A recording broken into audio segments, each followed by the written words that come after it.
Hello, welcome to Classroom Management Part 2. In this video, we're going to talk about creating an engaging learning environment for the students. In Part 1, we talked about structures and consistency, which is extremely important, but you will find that engagement will eliminate many of your discipline problems in the classroom because the students will be involved. When I'm doing presentations, I'm often asked about motivation, so we're going to talk about that a little bit, so hopefully your students won't look like this young man.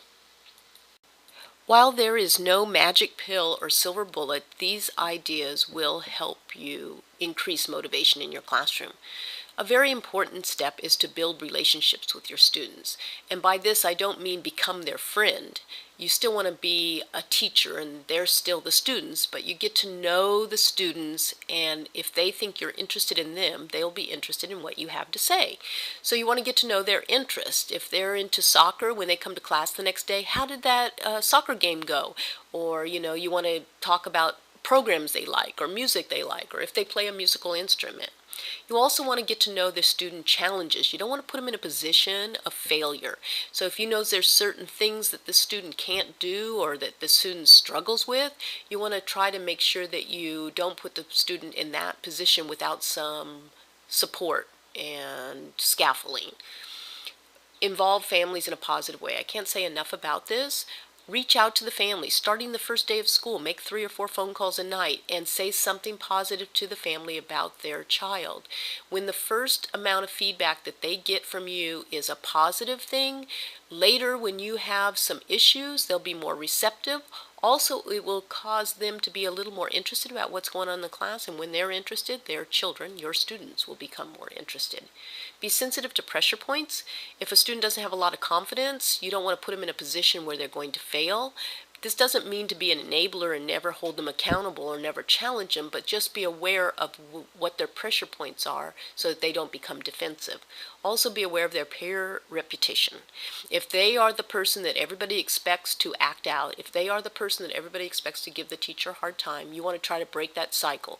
Put them in the hall and let them do some independent work. Have some private conversations with them. Make them in charge of a group. Just break that cycle so they don't have to always be the one that the peers expect them to be. Also, expectations, their own personal expectations. Be sure to communicate your expectations and also build on some family expectations once you've made that positive connection with the families. Ultimately, give choice. When you empower them, this works really well, but you need to do this carefully. Talk to them. If a child is not getting with the program, you tell that student, you have a choice. If you don't want to be educated, that is your choice. However, I'll be very sad if that's the choice you make, but you do not have a right to disrupt class. So if you choose not to get with the program and you don't want to be an educated person, that's okay. That's your choice. I will have to communicate that choice to the principal and your family, but you will need to stay in the back of the room and read a book, put your head down, color or something. You cannot disrupt class. In all the years I was a teacher, in all the years I was a principal, I never had a student make that choice. Once you empower them, they choose to usually be part of the group. Let's talk about expectations. The teacher sets the tone. You need to set an environment in your classroom where the high expectations are the norm. You need to communicate these expectations to the students. It's not a secret. You're not trying to trick them. You need to let them know what you expect of them. And you need to make it very clear what the non-negotiables are. For example, a student is not allowed to disrupt other students. That is a non-negotiable. No matter how you feel about the child or how you feel about a lesson, that's a non-negotiable. That is never acceptable.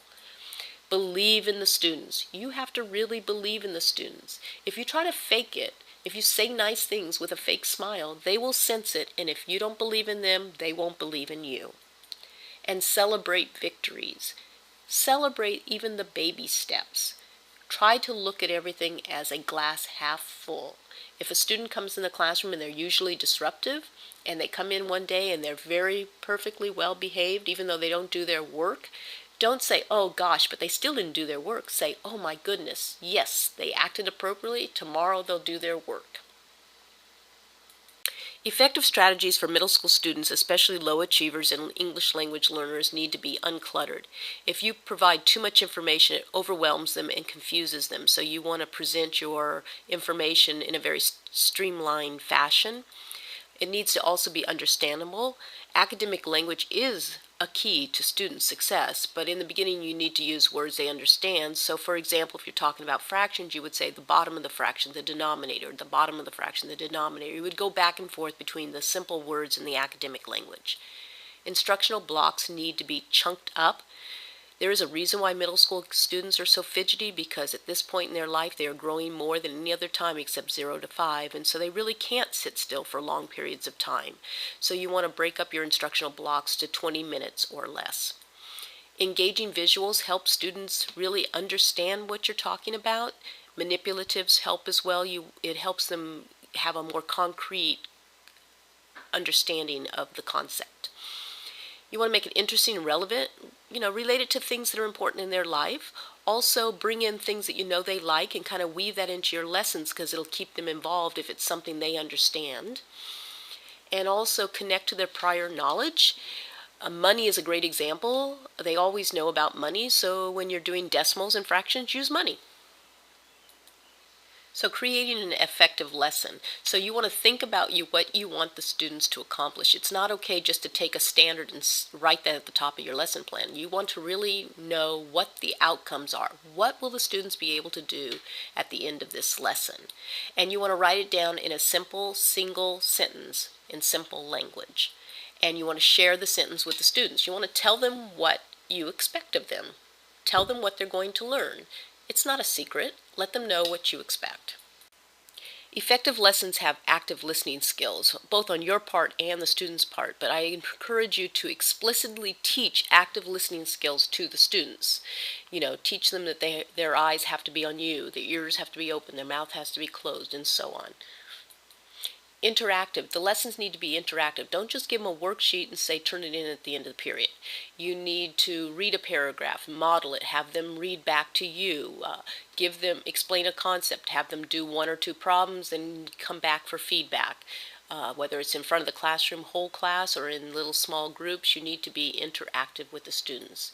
You need to constantly check for understanding and check out the other video that I've posted that gives more explicit and detailed information about checking for understanding. But this must be done constantly. Rigor. I encourage you to increase the rigor, not to lower the rigor. The standards need to be high. The students will rise to the occasion. They like to be challenged. They will make them feel more competent and smart, and they will really eat that up. They'll love it. Tactile. Remember, for math, have manipulatives. For reading, tell them to put their finger on the word and follow along while you're doing whole class reading. Hints and secrets. When you tell them something, tell them it's a hint. Tell them it's a secret. And I'm telling you, they would just love it, because they will feel like they're knowing something special that nobody else knows, and they really, really will love it. Okay, ultimately you have to have assessment and accountability in order for students to be engaged. You have to have both checking for understanding and formal assessments so that you know what the students know. You can't determine what to teach if you don't know what they already know. You also need to give them feedback. They need to be engaged, and they will be engaged if they get feedback and they know whether or not they've met the expectations.